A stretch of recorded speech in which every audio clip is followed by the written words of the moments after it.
Hey folks, cramming out some videos today. You've seen this guitar before, so I don't need to do any introductions. It's an Alan Eden 1987. It's the purple one with the plain maple neck. These are great guitars, neck through too. The first one of these that you saw on an earlier video sold. This is another one I have. There's the headstock. And you know, I don't want to do a video about this per se.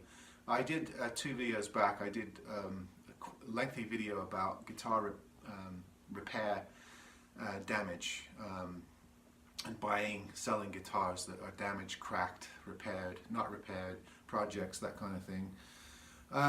This is kind of the opposite to that. This is suspecting that something's damaged when it's not. I'll show you close-ups of this. This is a spalted guitar.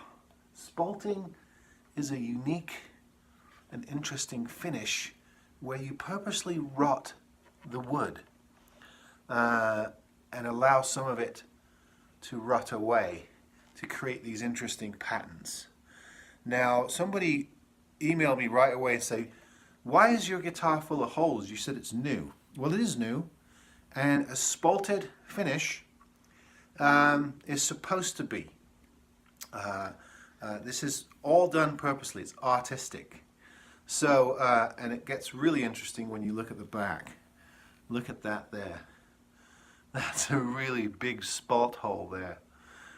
It's finished. It's been, if I get my finger inside the hole here, it has been sealed, and there's finish in there. But it's rough. It's got the rough look. Here's another hole here. Here's some more little ones here, if I lower it so you can see it. Now, that's the main one now. This makes this guitar unique. No other guitar, and they did a run of these, will look like this one. This is unique. The spalted finish, sometimes the burled finishes, ensure that you get a guitar that is individual. And you know, if you look at some of the boutique guitar makers, go look at some Crimson guitar videos by the good folks there that do wonderful work on their video channel, showing you all the different ways you can make electric guitars. And they love this kind of stuff, this spalting. They often torch guitars, partially burn them. All kinds of things to where you've got holes, fissures, cracks. I've seen guitars that have been blown up and then bolted back together with lag bolts and then finished. So you have these big cracks in them, and you can see where the bolts are in there. Now, I'm not saying that that makes for the best sound or anything like that, although with electric guitars, you know, it's less of an issue than it would be on an acoustic instrument. But you know, a lot of people go for, you know, these unique sort of partial guitars, missing sections or big blocks of wood missing, or some technique has been used in making it, whether it's pyrotechnics or some kind of partially rotting technique, or coal rosing, which is scratching a guitar up and filling it with ink. All kinds of odd finishes. I showed you a few weeks ago the yakisobe guitar from Greg Bennett.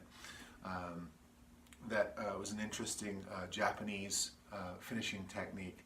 So just because you see a guitar like this, it doesn't mean it's damaged. It doesn't mean that there's something wrong with it. This is supposed to be an artful finishing technique to give you something unique and different. I can promise you this guitar is solid. It's not going to come apart. It's just had a unique sort of finish approach done to it. Now, they only have done this sensibly on the wings of this guitar. This is a neck through, so you've got 3 pieces. The wings are the spalted wood, maple, and then in the middle, this middle piece that goes all the way through. If I show you the back, this middle piece goes all the way through. It's all one piece of wood.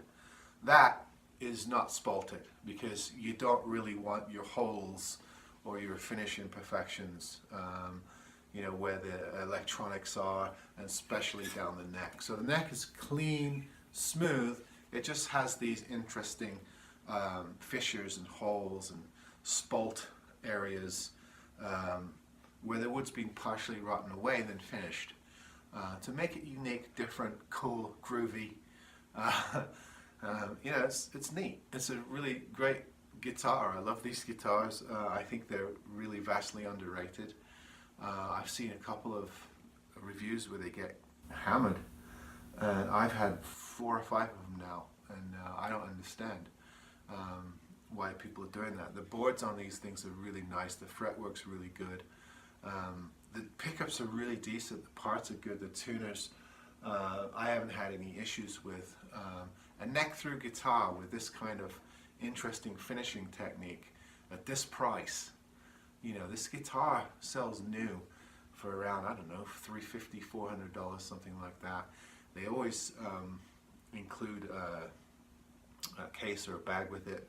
I don't see that with too many other guitar companies. So anyway, I don't want to get into the brand and model. I just really wanted to talk about what people perceive to be imperfections or what people might perceive to be damage. But it's all done on purpose, and it's part of the artistic qualities of the instrument. So just a different approach, different look, something different. All right, too many difference there, right? I need a thesaurus. See you next time.